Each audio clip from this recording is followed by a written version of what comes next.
de W Plus Communications. Estamos aquí en vivo y en directo desde la ciudad de Ottawa, transmitiendo a toda la República Mexicana, a todo el continente americano, a toda Europa, Asia y el Caribe. Aristides Mayo está con nosotros esta noche nuevamente. Aristides, muy buenas noches. Hoy un gran programa, vamos a hablar sobre la versión en México. Te doy la bienvenida y el público quiere saber más de ti. Aristides, bienvenido. Hola Luis, buenas noches. Estamos transmitiendo desde la Ciudad de México, como bien lo dices, a todo el continente americano, a toda la Unión Americana y a todo Canadá. Con mucho gusto desde W Plus Communications. Y efectivamente un tema que yo creo que sale a colación con esta situación que estamos viviendo a nivel global, en donde hay muchas preguntas. Vamos a empezar por mitos y realidades. Vamos a platicar si es seguro viajar en avión en estos tiempos y cuál es el panorama que vemos no solamente en América, sino a nivel global en esta industria que tuvo un crecimiento acelerado los últimos 10 años. Yo creo que ha sido, fue un crecimiento impresionante y ahora pues vemos este freno que se presenta. Vamos a platicar un poco cuáles son las expectativas a corto y largo plazo. Y aquí estamos en W Plus Communications. Además de todo esto que nos acabas de señalar, Ari, a 110 años que se cumplen de la aviación en México, hay muchos mitos y leyendas, como ya lo habíamos comentado antes en alguna ocasión, y este tema me gustaría tocarlo contigo porque siempre yo he leído comentarios. Tú sabes, cuando estamos a punto de viajar, siempre ingresas a leer un comentario, y he leído cientos de ellos y mencionan, por ejemplo, sabes lo que decíamos, por qué los pilotos de avión no comen camarones antes de volar. Son ciertas incógnitas que muchas veces dices, oye, sí les hace daño. ¿Qué es lo que pasa con esto, Ari? Te voy a decir, sí es muy importante el tema de cómo se alimenta la gente, sobre todo las aerolíneas bandera, las aerolíneas que no son de bajo costo, porque sabemos que hay una proliferación a nivel global en cuanto a líneas de lo que se llama líneas de bajo costo. Las líneas bandera como Air Canada, Aeroméxico, Iberia y todo esto sirven, aparte de los alimentos que se entregan a los pasajeros, sirven alimentos para tripulación. Sí es cierto que no nada más los camarones, lo que sí es, les dan un menú. Lo que te puedo decir es un mito. Los camarones sí se los llegan a dar, sobre todo en las aerolíneas orientales, que tú lo sabes bien, tú eres experta en gastronomía, sabes que se basan mucho en comida del mar. Entonces, no es tanto el camarón, sino lo que sí se estila es, en vuelos transatlánticos, vuelos de más de 8 horas, siempre van 3 pilotos, por el tema de los descansos, que se van alternando. Se les da comida diferente. No es que no se les pueda dar camarones, sí se les da camarón, pero cada uno recibe un alimento distinto. No pueden comer lo mismo. ¿Por qué? Porque en caso de que a uno le pudiera llegar a hacer daño algún alimento, evitar que a los otros les pueda pasar eso. Bueno, pues mira qué buenos puntachos, como decía el Loco Valdés en una ocasión que nos cuentas esto, porque te decía, hay siempre los comentarios para saber qué es lo que pasa con esto. Y seguramente tú tienes también de por ahí algunos otros tips que me imagino cuando te iniciaste como sobrecargo, la gente misma te preguntaba, algunos pasajeros, ¿cuál era ahí lo primero que te preguntaban, Ari? Te preguntan que por qué no se puede fumar en un avión. Simplemente por reglas de urbanidad. Sabes que esto ya es a nivel en todo el mundo. Ya antes era muy común que la gente fumara dentro de los mismos restaurantes, bares. Todavía en Montreal llegamos a ir hace, ¿qué? 10, 12 años, ¿te acuerdas? Que llegamos todavía se podía fumar dentro de las discotecas en Montreal. En México ya tiene un poco menos de tiempo en que se pusieron estas reglas de urbanidad. No afecta por los sistemas de presurización y de aire acondicionado en los aviones. Simplemente es regla de urbanidad. Ya sabes que hay una campaña antitabaco, y este es otro mito. O sea, los aviones no se puede fumar por el combustible. No. O sea, el avión está diseñado, pues tiene, más en la actualidad, los aviones Airbus que están Ari, dominando en pero todo en el los mundo. años, perdón que te interrumpa, pero en los años 80 se fumaba en ciertas aerolíneas y en las Te más puedo decir importantes. que hasta el 99 Incluso en Taesa, en México, se fumaba, había áreas de fumar en los aviones. Entonces, no es cierto que afecta el humo, que puede provocar ciertos riesgos en el vuelo, no, eso es una mentira. Yo creo que de alguna manera, como dices tú, por sanidad y urbanidad, se llevan a cabo estas normas de omitir, ¿verdad?, que se fume dentro de los aviones. Pero sin embargo, se han seguido dando casos donde se ha atrevido algún pasajero o pasajera a prender un cigarro. ¿Y cuáles son las sanciones que pasa? Apenas no sé, no tiene mucho en YouTube, vi un video de una señora allá en los Estados Unidos, en un vuelo, me parece que fue de United, si no me equivoco. La señora perdió un cigarro y se buscó el pleito con todo el mundo ahí. ¿Cuál es la sanción? ¿A cuánto asciende la multa, si tú estás enterado, sobre una situación así ahí en la República Mexicana?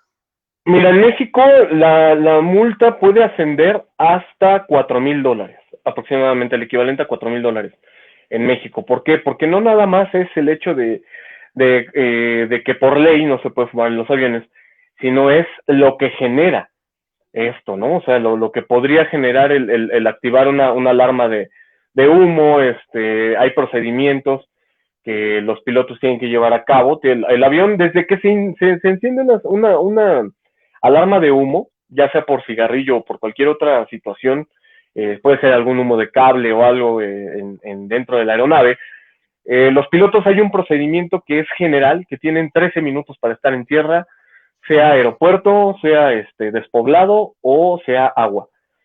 Según sea esto, tienen que estar en tierra en 13 minutos para evitar un posible fuego. Las Mira, sanciones varían mucho, perdón, en Canadá oscila entre los $3,000 y $4,000, en Estados Unidos son $4,000 y en México son aproximadamente de 2,000, más bien de 1,000 a $1,500 aproximadamente. pues son unas cifras que de alguna manera, de alguna forma duelen, Ari, pero son necesarias de alguna forma para poner un alto a este tipo de conductas que de alguna forma pueden ser peligrosas en un vuelo comercial. Y bueno, digamos, en un vuelo de cargo también no se diga, porque en un vuelo de cargo hay, de alguna manera, hay contenedores que tienen ciertas sustancias más tóxicas o peligrosas y se puede volver más peligroso. Aquí lo importante es que se sigan las normas que los gobiernos y las autoridades aeroportuarias están dictando. Y yo no sé si tú te has enfrentado a alguna situación donde hay algún pasajero donde quiera abrir la puerta de emergencia. ¿Qué pasa, Ari? Mira, en las salidas de emergencia y las puertas de los aviones, cuando estás en altitud crucero, estamos hablando de entre 33,000 y 39,000 pies, que es el promedio en que vuelan los aviones, los de turbina, porque sabemos que todavía hay aviones comerciales de turbohélice. Los aviones de turbina llegan a, el promedio es entre 33,000 y 39,000 pies. Es muy difícil que una puerta se pueda abrir. ¿Por qué? Por el simple hecho de la presión que genera el aire, ¿no?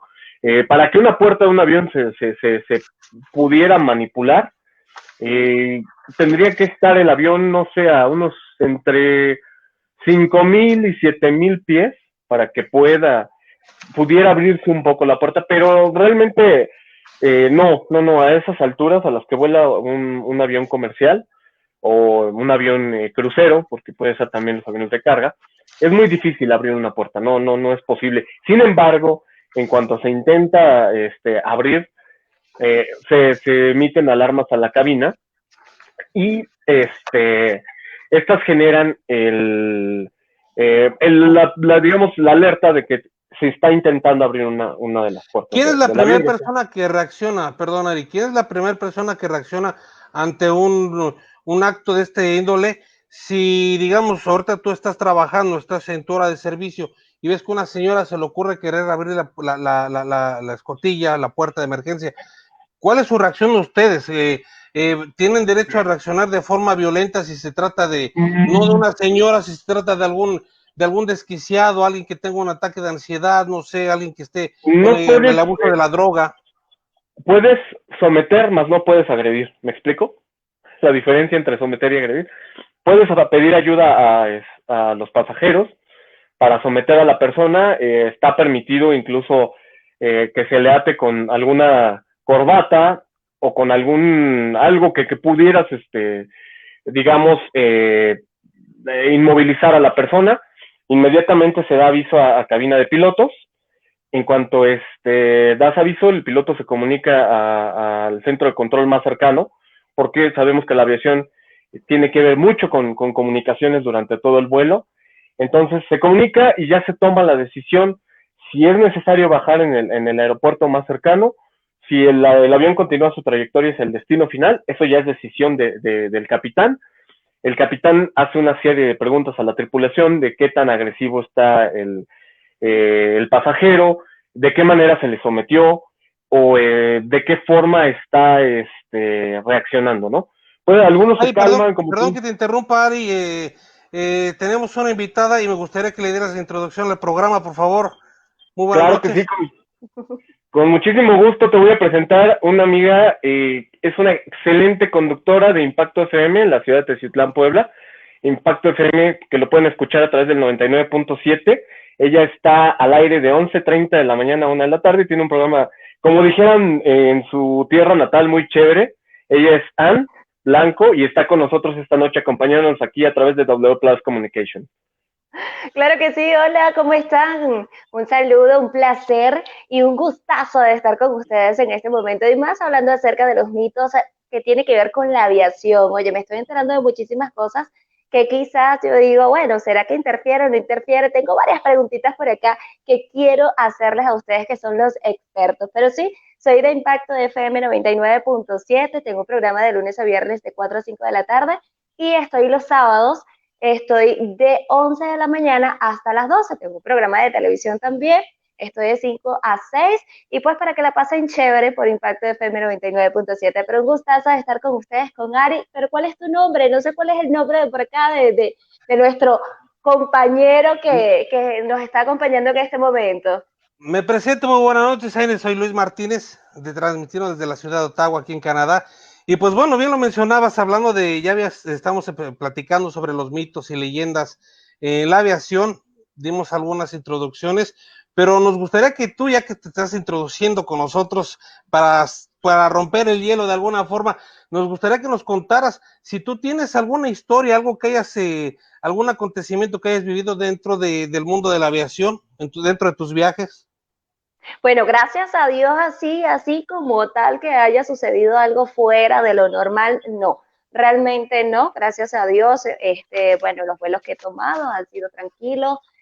Lo que sí es que antes de salir, me acuerdo que fue allá en Venezuela, fue justamente de Puerto Ordaz, Ciudad Guayana, a Maiquetía, la ciudad de Caracas.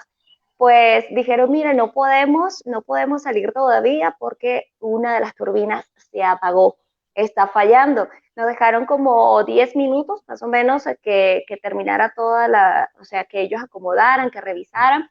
Y al ratito es que nos dicen, ya, está listo, está funcionando. Claro, uno piensa en lo peor y decimos, wow, o sea, ¿será que realmente sí lo acomodaron? ¿Será que estando ya en el aire no se va a apagar una de las turbinas? Pero eso es lo único que ha sido. Y sí me ha tocado, bueno, allá en Venezuela trabajé como reportera de calle, no sé cómo lo llaman ustedes acá en México, pero sí cubrí muchos sucesos de avionetas y siempre quizás nos preguntamos, ¿será que sí podemos sobrevivir a un accidente si lo tenemos en avioneta o en avión como tal? ¿Qué me dicen ustedes? Porque allá en Venezuela, no recuerdo bien las fechas, pero si un avión pues se estrelló en una empresa básica allá en Puerto Ordaz y unos sobrevivieron, otros no. Entonces, no sé si en avioneta sería como que sería difícil pues sobrevivir a una avioneta porque es muy distinto a un avión. Mira, yo ahorita que comentas esta situación, yo de verdad me he quedado marcado por 3 accidentes que de alguna forma lo han marcado por mi labor periodística. El primero de ellos fue aquel avionazo que hubo ahí en Uruapan, Michoacán, de Taesa, que posteriormente provocó la suspensión de la licencia de la aerolínea para que dejara de volar. Otro accidente que me marcó y todavía me sigue doliendo mucho dentro del mundo de los deportes fue el avión del equipo chapecuense de Brasil, que estaban para disputar la Copa Sudamericana, estaban viajando a Colombia, justo antes de llegar, y después resulta que fue por una negligencia que pierde la vida casi la mayor parte del equipo, de la tripulación. Y después otro accidente también dentro del deporte que me marcó, ya va a ser un poquito más de un año.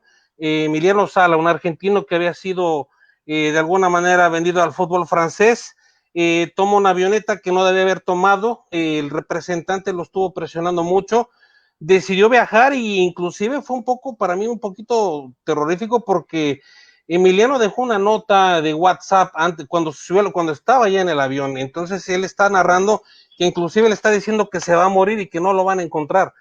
Lo decía, no sabemos si en broma o tal vez en serio, pero las situaciones que pasó y duraron el tiempo que estuvieron buscando la aeronave, de verdad que fue un tiempo de incertidumbre, donde nosotros lo primero que queríamos era informarle al público que lo habían encontrado con vida, a él y al piloto, pero desgraciadamente lo que habían enviado en el mensaje de WhatsApp, pues resultó ser real. Y esas fueron las 3 historias que te puedo decir que me han marcado dentro de la aviación. Sí, ese que estás comentando del equipo de Brasil, sí, ese sí recuerdo clarito, y también, bueno, tenemos uno muy cercano que fue el año pasado, el de Kobe Bryant, también, pero, o sea, imagínate, ahí explotó en el aire, o sea, ahí no había ninguna manera de que hubiese quizás alguno de los que resultaran heridos o se salvara alguno de ellos.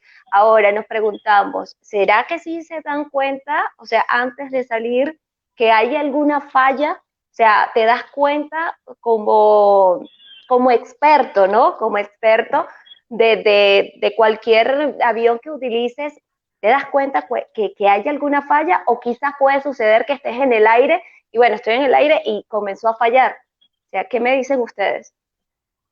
Bueno, voy a tratar de ser voy a tratar de resumir este tema que mencionas muy bien, Ann, del factor humano, el factor máquina y todo esto. Bueno, el accidente más grave que ha habido en la historia de la aviación fue en los rodeos, en el año de 1979, fue un avión de KLM y un avión de Iberia, de Panam, perdón. Fue un choque precisamente por una mala decisión del capitán de KLM, exactamente, control aéreo, les dice que no pueden despegar. Fue ahí un tema que lo podemos fue un efecto mariposa, Ari.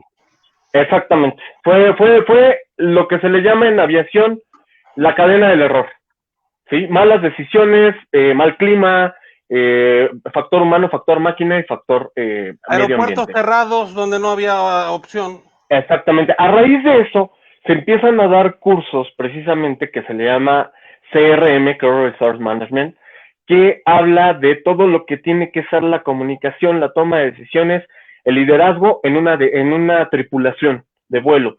Y originalmente incluía nada más a pilotos, ahora ya tiene que ver con toda la tripulación, sobrecargos. Estoy siendo muy breve, muy conciso. Ese es en cuanto a factor humano, desde el año de 1979 se trabaja con esto, con el hecho de que las tripulaciones estemos preparadas para afrontar se le llama cadena del error. Entonces, para que en cuanto hay una falla en algún procedimiento, porque han de saber que todo en la aviación son procedimientos, son manuales, todo tiene que ver con una preparación que tiene más o menos meses para que tú puedas trabajar como tripulante tanto para piloto como sobrecargo. Entonces, a raíz de este accidente se empieza a trabajar en todo lo que es el factor humano a nivel mundial. Todas las aerolíneas tienen la obligación de dar estos cursos, y estamos hablando de todo lo que puede ser en este caso lo que es hombre-máquina. Los sistemas de mantenimiento de las aerolíneas sí son muy minuciosos. Sin embargo, sabemos que por muy eficientes y muy modernos que pudieran ser los aviones en la actualidad, desafortunadamente puede haber una falla que se desata en cualquier momento y eso puede llevar a una pérdida o un accidente, incidente. El otro factor que influye tiene que ver muy detalladamente con todo lo que son, en este caso, hombre-máquina. ¿Sí? El descanso que haya tenido, el mantenimiento que se le haya dado. Las personas que son encargadas del mantenimiento tienen que firmar bitácoras y cualquier cosa que se le note al avión, hay códigos dentro de las bitácoras. Todos sabemos que en los aviones hay una bitácora de mantenimiento, una bitácora que dice cuántas horas voló el avión, de dónde a dónde voló, qué mecánico, porque cada que el avión toca tierra, hay un mecánico que libera esa bitácora, ve que el avión esté bien, se hace una inspección y se libera. Todo esto tiene que ver, les repito, con qué tan preparado está tu personal, cuáles son los temas de factor humano, el adiestramiento que se le da a toda la tripulación, a todas las personas que tienen que ver con la operación de un vuelo. Y también, como les digo, o sea, todo esto, las aerolíneas siempre invierten muchísimo dinero en capacitaciones, pero todos sabemos que todos tenemos una vida y que puede haber algún factor en alguna persona que tiene que ver con la operación de la aeronave. No nada más estamos hablando de pilotos, sino de técnicos de mantenimiento, de despachadores, de gente de rampa, que pudiera influir en el día a día, ¿no? Y el otro tema es siempre que hay un accidente. No sé si tuvieron la película, bueno, tuve la oportunidad de ver la película del vuelo, no sé si la recuerdan, con Denzel Washington. Se hace una investigación muy minuciosa donde determinan que incluso en el bote de basura hubo una botella de vodka, quién se la tomó, y todo esto. O sea, realmente créanme que una investigación de una catástrofe aérea es minuciosa a más no poder. Se cuentan los tornillos que lleva, por eso todos los aviones, todas las piezas, tornillo por tornillo, lo mínimo que puedan ver, un perno, cualquier cosa que puedan ver en el avión. Si estoy utilizando un término demasiado mexicano, pregunta con toda confianza. Pero bueno, cualquier pieza del avión tiene un número de serie y está contabilizado. Entonces, ¿a qué quiero llegar? Si influyen los factores humanos, las aerolíneas y la aviación en general, la aviación civil, ha determinado dar estos cursos. ¿Para qué? Para que se tomen las mejores decisiones, para que en cuanto haya un error en algún procedimiento, se pueda mitigar y evitar una catástrofe. Sí, ha habido un avance a lo largo de los años, sí. Las máquinas pueden fallar, sí pueden fallar. No siempre, por mucha tecnología que hay. Ya sabemos que en la actualidad ya los aviones pueden aterrizar solos. Hay sistemas que tienen los aviones comerciales donde pueden aterrizar solos. Sin embargo, puede haber cosas que influyan. Es mínimo lo que pudiera tener la máquina en cuanto a error, y también el cómo se siente la persona que está en el día a día, ¿no? ¿Por qué? Porque hay otro factor determinante que incluso pueden recordar el accidente del Concorde de Air France, que fue un pedazo de lámina que al momento de la carrera de despegue, que es cuando el avión toma impulso, la llanta toca este pedazo de lámina. Obviamente por la fricción pega en el compartimento de combustible, que saben que en los aviones las alas es donde va el combustible, genera una chispa y hace que explote, ¿no? Entonces, Ari, pero eso, perdón que te interrumpa, pero eso es labor de la gente de rampa, que no fue capaz de encontrar el pedazo porque eso pertenecía a un avión que había despegado antes del Concorde. Precisamente por eso, exactamente, precisamente a raíz de ese accidente, se ponen en todos los aeropuertos. El día que les toque estar en un aeropuerto pueden ver unos contenedores que se llaman FOD, Foreign Object Damage. Si tú como personal de rampa, y hay camionetas de fauna que en aeropuertos como Cancún, en aeropuertos en Venezuela, donde hay mucha fauna, hay muchas aves, saben que hay áreas y departamentos dentro de los aeropuertos que se encargan precisamente de controlar que estas aves no incursionen en la pista, de alejarlas. De hecho, animales que pudieran estar en aeropuertos como en el caso de Arizona, que están en medio de un desierto, que podría haber alguna serpiente, podría haber algún coyote, podría haber este tipo de fauna que está protegida en aeropuertos como el de Orlando, Florida, que hace algunos años era muy común que el avión se encontrara en rodaje hacia la pista y de repente se atravesara algún cocodrilo, ¿no? Pues sabemos que es una zona de muchos lagartos, porque son cocodrilos, caimanes, que se aparecían en las pistas. Entonces, precisamente, así como está el área de fauna, evitando todo este tipo de situaciones que pudieran prestar con animales, hay un equipo ahora, a raíz de ese accidente del Concorde, que se encarga de que no haya objetos en las pistas, en las calles de rodaje, y se creó una conciencia, todo el personal de rampa, que sabemos que el personal de rampa es quien opera estos tractores que empujan a los aviones, quien sube los equipajes a los compartimentos de carga del avión, quien baja la carga de los aviones. Todo este personal está capacitado ya para que en cuanto vean alguna pieza, algún objeto, alguna basura, algún desecho plástico de metal o cualquier cosa que pudiera estar en la pista, recogerlo y ponerlo en ese contenedor. Y reportarlo de alguna forma. Sí, y a veces ese tipo de cosas, ¿no? De detalles, pero son detalles que te pueden hacer muchas cosas grandes y hay que estar supervisando. O tiene que pasar algo para que puedas ir supervisando cada parte, pues que no pueda afectarlo, porque no solamente es el que maneja el avión, porque siempre le dicen la culpa es al que maneja. O sea, siempre dicen, no, es que es culpa del piloto. Es culpa del piloto. Y lo que estás mencionando, que mencionaste a Venezuela, lo que es la parte, por lo menos al sur del estado Bolívar, en Venezuela, está Canaima, no sé si ustedes lo han escuchado. Pues sí. Esa es una zona muy selvática, o sea, es una zona que tiene muchos árboles, es una zona que también tiene muchos cambios climáticos y se han registrado muchos accidentes, pero sobre todo por los cambios climáticos. Exactamente, también el factor del clima es determinante en algunos aeropuertos.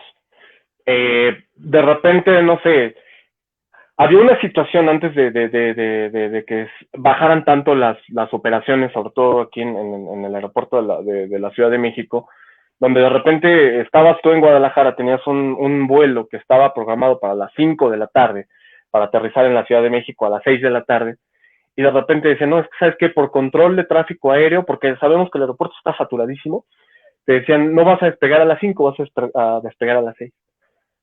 Entonces, ¿qué era lo que pasaba con ese horario?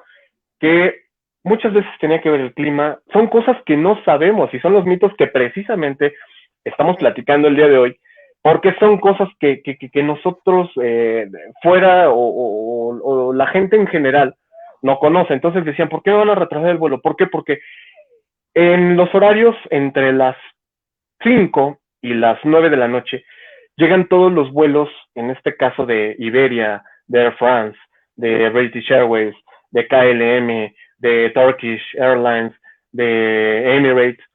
Todos estos vuelos es más fácil, como el aeropuerto de la Ciudad de México se encuentra saturado, es más fácil demorar un avión que va a volar 50 minutos a reducir la velocidad de un avión que viene de un vuelo de 11 horas, que trae una tripulación que ya viene cansada, que trae el combustible exacto, porque a diferencia de los vehículos, bueno, cuando tú sales a carretera dices, bueno, le lleno el tanque a mi coche hasta donde llegue, ¿no?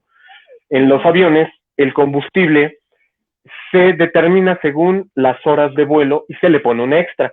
¿Para qué? Para que en caso de que ha pasado que todos los vuelos, cuando despegan, todos los aviones, tienen un aeropuerto alterno, a donde vayan, ¿sí? O sea, si vas de Caracas a Bogotá, si vas de Caracas a Sao Paulo, si vas de Ottawa a, no sé, a Vancouver, X, todos los destinos siempre tienen un aeropuerto alterno, siempre se les pone un extra de combustible. Entonces, por eso se llegan a dar estas demoras en aeropuertos tan saturados como la Ciudad de México, ya sea por clima o por el flujo de los aviones que vienen ya de otras partes. Que ya van llegando, bueno, ya por lo menos... Perdón, adelante. que ya por lo menos me das un poco de respuestas de por qué se retrasan tanto, pero allá en Venezuela se retrasan demasiado, pasas horas y horas y hasta nunca llega el avión. Es que la orografía de Venezuela, tú sabes que es un poco complicada, porque Sí. hay ciudades que pueden estar, no sé, Maracaibo de Caracas puede estar en coche a 10 horas, y realmente el vuelo es un vuelo que hace 50 minutos 50, o 40 1 hora minutos, depende. 20, todo esto. Ujú. Es precisamente por la orografía, por los climas que llegan a influir muchas veces las lluvias. No pasa nada si el avión despega con lluvia. Lo que sí puede pasar es que haya una saturación de nubes baja. ¿Por qué? Porque sabemos que lo que hay dentro de las nubes pueden ser partículas de hielo, agua y muchas cosas que sí podrían dañar la aeronave. No hay una turbulencia que haya tirado un avión, no, es imposible que un avión se pueda caer por una turbulencia, ese es otro mito también en la aviación, y así como eso, sé que hay muchos, así es que aprovechen, ahorita los aclaramos todos. Así vamos preguntando, oye, qué bueno que nos dijiste esa parte de lo de las turbulencias, porque a veces decimos, ay, no, pero que hay turbulencia, que tenemos miedo porque se va a caer el avión. Otro es que te mandan a apagar todos los aparatos electrónicos, o sea, ¿eso sí interfiere de alguna u otra manera? Sí, mira, en la actualidad sabemos que ya cuando habían los primeros teléfonos móviles o celulares, como los conocemos en distintas partes del planeta, las primeras señales eran digitales, no se recuerdan que ahorita ya existe la tecnología incluso 5G, pero en aquel entonces eran ondas todavía satelitales, sí llegaban a interferir con los aparatos de intercomunicación de los aviones. Los aviones todo el tiempo están comunicando, así como el avión cuando va a su fase digamos, de pushback, que va hacia la pista, está comunicado con torre. Una vez que el avión despega, está comunicado con el centro de control. Y conforme va la trayectoria, se va reportando con los distintos centros de controles, dependiendo del país y dependiendo de la ruta en la que esté volando. Sí puede haber interferencia, ahora no, ahora por lo que se pide la mayor parte de las veces que durante el despegue no esté la gente con teléfonos o con aparatos que pudieran distraer, es un factor que se le llama conciencia situacional. Los momentos más críticos de un vuelo son el despegue y el aterrizaje. Entonces, si tú sigues las instrucciones de utilizar tu cinturón, de tener tu respaldo recto, de no utilizar la mesita, de tener abiertas las cortinillas, todo tiene un porqué. Si tú estás distraído con el teléfono y a lo mejor de repente pudiera haber un despegue descontinuado, el piloto va a determinar si la causa de ese despegue descontinuado es factor para que se realice una evacuación o no. Va a ser un factor determinante para una evacuación. Por eso se les pide que no estén distraídos en ese momento. Ahora, la gente dice, bueno, yo me quiero dormir, voy a un vuelo de 1 hora, voy a trabajar, quiero descansar, también es válido. El asiento recto es, ¿por qué? Porque en caso de que hubiera algún movimiento fuerte del avión, algún frenado brusco, alguna maniobra, no te lastima la espalda. Si se tuviera que evacuar, si tu asiento está reclinado, obviamente vas a estorbar al pasajero de atrás. Las cortinillas tienen que ir abiertas, ¿por qué? Porque en caso de que se tuviera que realizar la evacuación, la tripulación de cabina tiene que ver por dónde hay que evacuar, verificar que no haya fuego o humo en la parte de afuera, y si hay, dependiendo del lado donde esté este factor, vas a utilizar el otro por todas las salidas disponibles de emergencia y puertas del avión, que están los toboganes de evacuación. El tema de ¿cuál es el otro que la gente se molesta? El cinturón abrochado, precisamente, ya que vas a despegar por las velocidades. Son cuestiones de física que a lo mejor decimos, bueno, pues voy en un avión, ¿no? ¿Qué puede pasar? Precisamente es muy importante utilizar el cinturón cuando se encienda la señal. La señal se enciende exactamente cuando se determina por parte, exactamente, o en vuelos, y dependiendo del nivel de la turbulencia, el piloto determina si es necesario utilizar los cinturones o no. Y bueno, quiero aclarar que este programa, perdón, no lo estamos haciendo con la intención de espantar a nadie para que digan, ay, no, les dé miedo volver a subir a un avión. No, para nada, sino al contrario, estamos tratando de de evitar esos miedos, ¿verdad? Esos tabús que existen en Claro. cuanto a la aviación. Y qué bueno que tener a Ari, un experto en la materia, porque además sabemos que hoy en día los aviones están construidos para no caerse y se ha comprobado que los errores que ha habido, los accidentes que ha habido, la mayoría han sido errores humanos. Entonces, yo creo que es hoy en día de verdad, más seguro viajar en avión que viajar en auto. Eso lo había Efectivamente. escuchado, de que es más seguro viajar en avión que en auto. Y yo dije, ¿será cierto eso? Me quedé así No, pensando. es una realidad, ¿eh? Los sistemas de los aviones hoy en día, un avión Airbus, que es el avión comercial del año 2000, digamos, a la fecha, que son los más demandados por la industria aérea, por las aerolíneas, son aviones que tienen alrededor de 2.000 a 2.500 computadoras para controlar todos los mecanismos, las partes móviles, para automatizar los vuelos al máximo, y los pilotos prácticamente estén supervisando el trabajo de la máquina. Exacto. Y existen protocolos nuevos, ¿no? Yo creo que escuché sobre algún ejercicio que no se realizaba anteriormente y que hoy están obligados los pilotos en cuanto están empezando el descenso. Se supone que están utilizando como parte del protocolo un ejercicio que se llama la cabina estéril, donde no pueden hablar ninguna cosa personal, ni de ninguna fiesta, nada, sino se tienen que enfocar a lo que es el descenso y el aterrizaje del avión, si no me equivoco, Ari. Exactamente, a raíz precisamente de esto que comentábamos del accidente de 1979, estas prácticas, estos cursos que se dan de manejo asertivo, de trabajo en equipo, sobre todo entre pilotos, tiene que ver, la cabina estéril inicia cuando se cierra la puerta del avión, cuando el avión llega a 10.000 pies, eso es una cabina estéril, van realizando un briefing, digamos, colacionando las velocidades del avión, el momento en que se hace la rotación, que es cuando el avión despega, el momento en que se va a subir el tren de aterrizaje, que ambas pantallas, en este caso, vayan o sea, que detecten las mismas velocidades, las mismas altitudes. Todo eso es un trabajo que requiere mucha concentración. Efectivamente, todo esto es al momento en que se cierra la puerta, al momento en que el avión llega a los 10.000 pies, que es cuando se quita la señal del cinturón, y nuevamente al descenso y al aterrizaje. Son momentos en los que, salvo que hubiera una situación, en este caso nosotros como tripulación de cabina, salvo que hubiera una situación que realmente tuviera que ser del conocimiento del capitán y del primer oficial, se les puede interrumpir. De lo contrario, es un momento en el que no se les da, en este caso, cuando la gente ya está lista para el aterrizaje, se les da una señal, y en ese momento, hasta que el avión aterriza, no se les puede interrumpir. Es importante destacar todo eso, Ari, porque a veces hay personas que, pues una vez que están allí en el avión, entonces no prestan atención a los detalles ni a los señalamientos que le dicen cómo deben hacer, y eso es importante, lo del cinturón de seguridad. Hay gente que no lo toma en serio y no se lo colocan en el momento del aterrizaje, y no se sabe porque hay unos que, o sea, aterrizan y no sabemos cómo está la pista.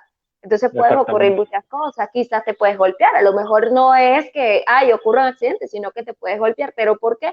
Por tu toma de decisión, no por los demás, porque ya te dijeron qué es lo que debes hacer. Y precisamente ahorita que platicábamos, les quiero platicar una anécdota. Precisamente él es Max, y ahorita que estábamos hablando de aviación, él, una vez iba yo volando de la ciudad de León, en Guanajuato, aquí en México, iba para Oakland, en California, y estaba yo abordando el avión. En este aeropuerto hay muy pocas posiciones de contacto, lo que se le llama coloquialmente como gusanos. Entonces la gente aborda por la escalera. Cuando volteo a la parte de la plataforma, veo a este pequeñito que estaba ahí, y se notificó a la gente del vuelo para ver si no era de alguno de ellos. Nadie respondió.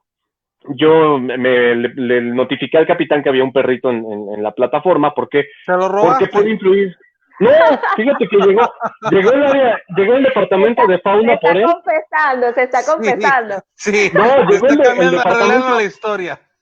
No, para que vean que si hay un área de fauna, llegó el departamento de fauna a rescatarlo, a subirlo a la camioneta, y ya después yo me encargué de saber qué era lo que iba a pasar con este pequeñín, y ya me dijeron que posiblemente, seguramente, no, que lo iban a donar a un albergue, o que posiblemente muchas veces los llegan a sacrificar a los animalitos. No. Entonces, la verdad que me partió el alma y lo encargué, y después ya regresé por él por carretera, y miren, aquí está para que vean que sí hay área de fauna en todos los aeropuertos. Pues Max tenía como 6 o 7 meses cuando apareció, y yo tengo con él 2 años ya.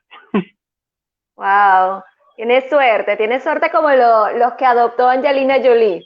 Le cambiaste la vida de alguna forma. Sí, efectivamente, pero es para que vean que sí hay un área que se encarga de que no pueda haber, les repito, ¿no? O sea, hay aeropuertos donde puede haber serpientes, donde puede haber, no sé, coyotes, lobos, mapaches, tlacuaches, que pudieran ser, digamos, tocadas por alguna superficie del avión e impactar en alguna parte.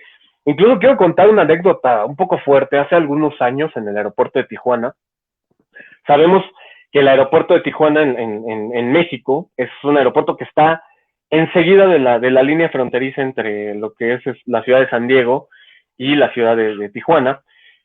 Hace 10 años aproximadamente, unas personas que intentaban, lo que se les llama polleros, engañaron a unos paisanos, haciéndoles creer que el aeropuerto era la línea fronteriza. Entonces, en aquel entonces existió una aerolínea que se llamaba Volar. Al despegue, uno de los motores del avión, estas personas creían que el cruzar la pista del aeropuerto, ya iban a estar del otro lado, iban a estar en Estados Unidos, fueron engañados.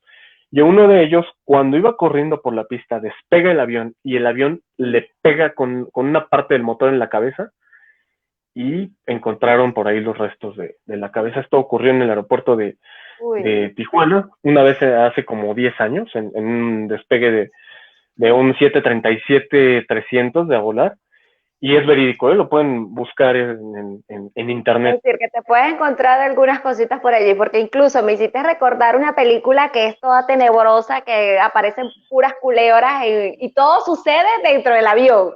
No sé si recuerdas, no me acuerdo el nombre, pero ahorita... Y serpientes a bordo. Esa misma, de serpientes a bordo. Uy, no, me hiciste acordar de ahora un avión pensando en una culebra. Hubo otro caso cierto en el aeropuerto de Montreal.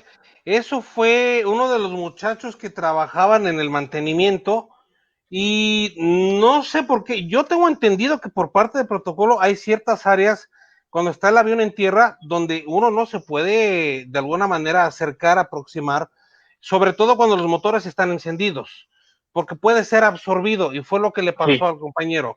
Entonces la turbina de alguna manera lo extrajo, y pues nada más, y eso nos lo enseñaron porque yo tomé una vez algún curso por ahí para trabajar en la rampa, y nos dan una formación y te muestran videos de accidentes que desgraciadamente han pasado, y uno dice que es crudo, pero es muy necesario que te lo muestren de alguna manera para crearte una conciencia. Yo creo que va a ayudar para que de alguna manera tengas una formación y no pase lo que decía Ari hace ratito que pasó en los rodeos, que por un pedacito de lámina nada más que soltó un avión que se había ido antes. Bueno, hoy por esa situación hoy en día tenemos al Concorde que está en tierra y no volvió a volar nunca más.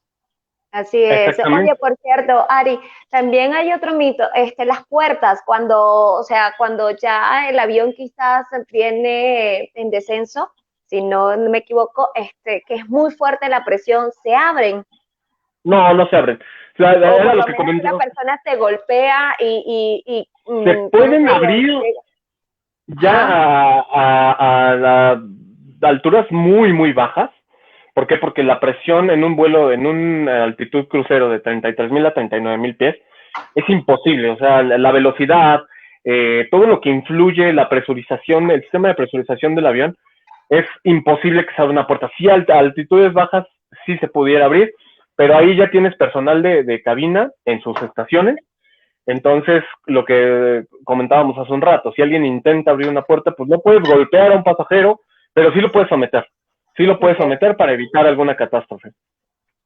ok, No, es que una ok. situación así a mí me daría miedo y si tú no lo haces, Ari, yo voy y si yo hago algo, de verdad. A mí Siempre tienes apoyo de la gente, ¿eh? Siempre no, tienes y es apoyo que es eso, la situación cuando entra uno en pánico y más Sí. porque lo que peor, lo menos que quieres tú pasar y sobrellevar dentro de un viaje en avión es tener una experiencia como tal y yo creo, como te digo, sí, si siembra el pánico de una forma, qué bien que lo dices, tienes apoyo de los otros pasajeros y eso es muy importante. Yo considero que es una de las partes donde te apoya mucho cuando te estás documentando y hay veces que te toca sentarte en la parte donde está la puerta de emergencia y la persona que te está documentando te lo tiene que avisar de alguna forma porque puede ser que te toque ayudar y quieren ellos estar seguros que estás de alguna forma puesto a contribuir si alguna emergencia sucede.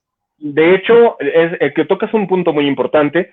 Las salidas de emergencia están restringidas en general en todas las aerolíneas. Personas muy obesas que no quepan por la salida, porque en caso de una evacuación, en lugar de ayudar, vas a obstruir. Entonces, esa es una, dos personas, obviamente mujeres embarazadas. ¿Por qué? Porque por su condición sería difícil operar la puerta. Eh, Personas con alguna discapacidad mental y menores de 15 años. ¿Por qué? Por el tema de la madurez.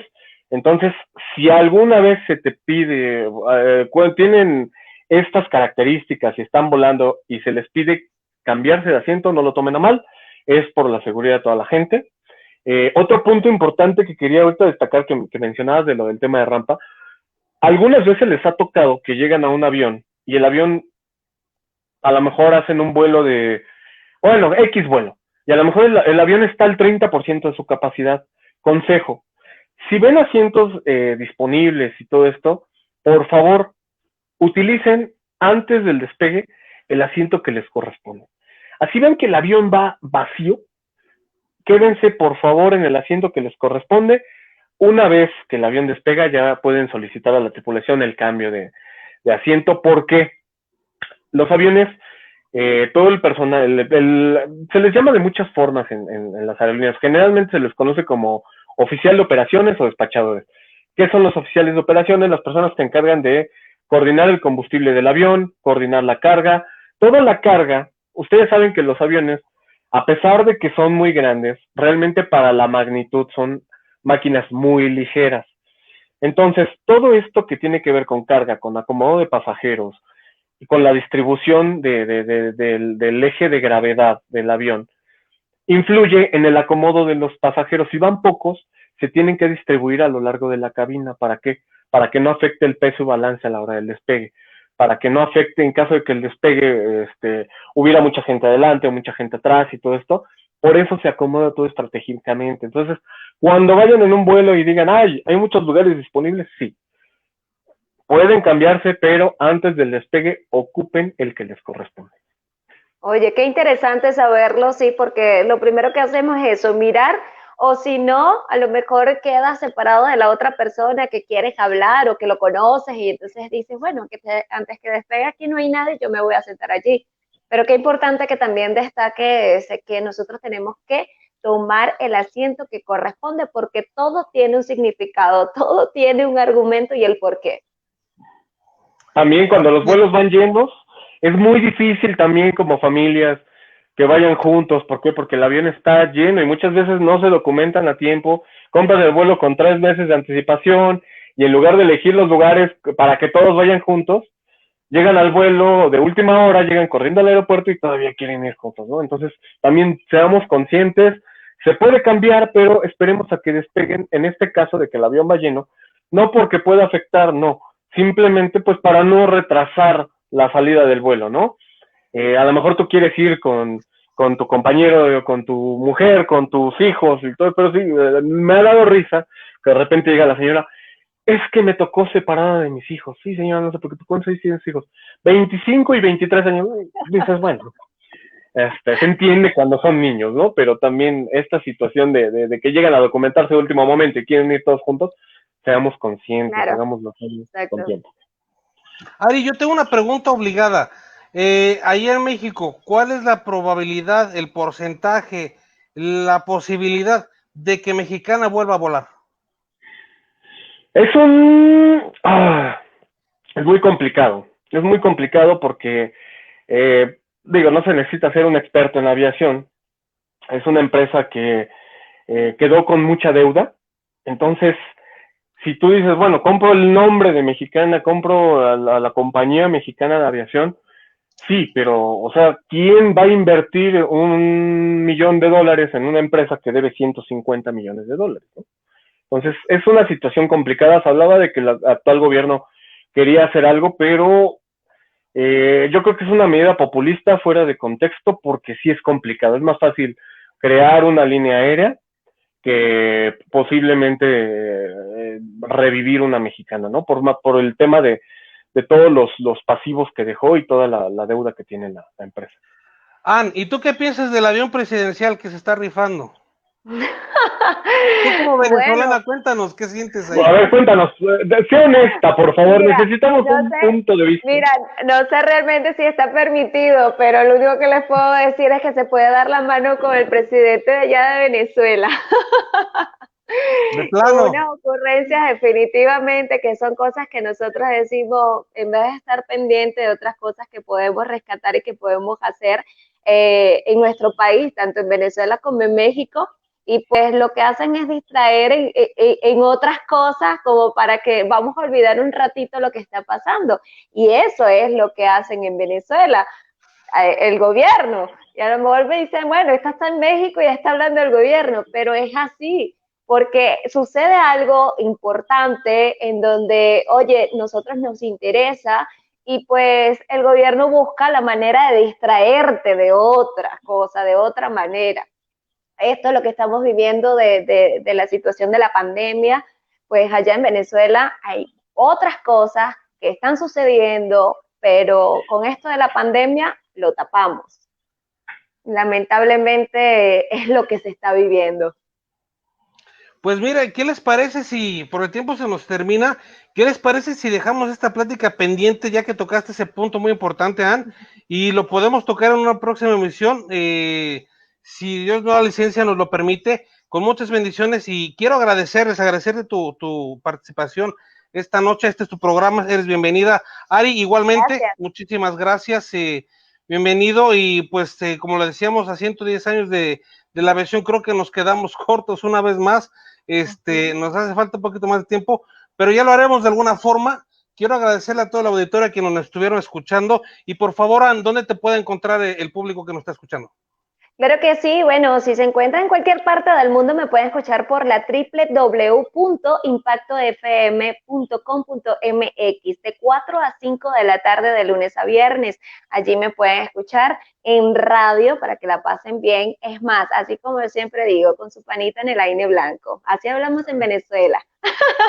Y había televisión por ahí, ¿no? Sí, en televisión también nos vemos por Facebook y lo buscan como Canal 9 Teciutlán. Se llama Que Chévere TV. Estoy con otra compañera que también es venezolana.